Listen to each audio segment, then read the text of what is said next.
Oke, assalamualaikum warahmatullahi wabarakatuh. Dalam modul Network Today, modul pertama dari Introduction to Network, dengan topik pembahasan adalah purpose of the data link layer. Di sini saya akan sedikit menjelaskan bahwa tujuan dari data link layer ini adalah untuk mengkonversi jadi frame-frame dalam jaringan yang berisi data untuk mendeteksi jadi intinya sih menjembatani komunikasi antar end device network interface card. Jadi misalnya ada dua buah komputer, jadi kan dari NIC ya, network interface card, dihubungkan ke yang lainnya. Nah, ini yang mengatur adalah data link layer. Data link layer ini mendukung protokol yang menggunakan enkapsulasi IP versi 4 maupun IP versi 6. Terus selain itu juga untuk mendeteksi error, kemudian merecek itu apa ya, jadi membuang frame yang korup. Jadi istilah memilah-milah lah, jadi komunikasi, mengatur komunikasi, kalau ada yang error dipisahin kemudian dibuang, seperti itu adalah tujuan dari ring layer. Nah, kemudian data link layer ini selain itu yang mengatur tentang MAC address, media access control ya, mengatur MAC address di dalam jaringan. Mohon maaf. Oke, kemudian saya lanjutkan kembali ya.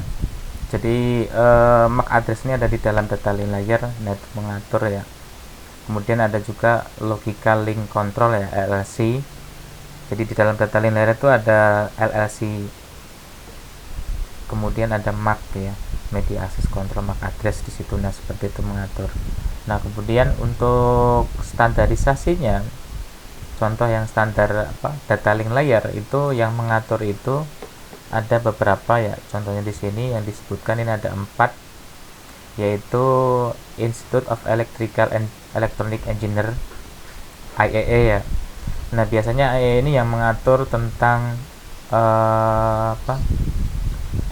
wireless kayak seperti itu ya. Jadi yang mengatur tentang teknologi 802.11g. Nah, itu yang mengatur jaringan kabel ya. Atau yang mungkin yang sekarang yang baru tuh ada WiMAX. Jadi ada WiFi wireless ya, kemudian ada WiMAX. Nah, itu yang memberikan standar adalah IEE. Kemudian ada International Telecommunication Union. Nah, ini yang yang membuat. Jadi ini kantor pusatnya ini ada di Swiss ya. Jadi itu ada di Swiss. Nah, biasanya saya mengatur standarisasi telekomunikasi. Misalnya spektrum radio, itu yang ngatur adalah itu. Jadi yang mengatur standarisasinya. Kemudian ISO, International Organization for Standardization. Nah, di sini kalau ISO ini bisa dia ranahnya banyak. Jadi bisa bermacam-macam ya.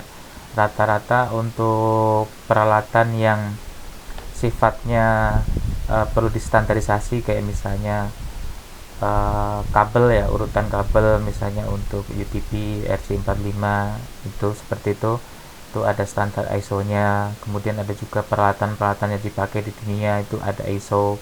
Bahkan perusahaan juga itu ada standarisasi namanya ISO, misalnya ISO 2020 seperti itu. Nah, itu yang mengatur adalah itu ya. Kemudian American National Standard Institute.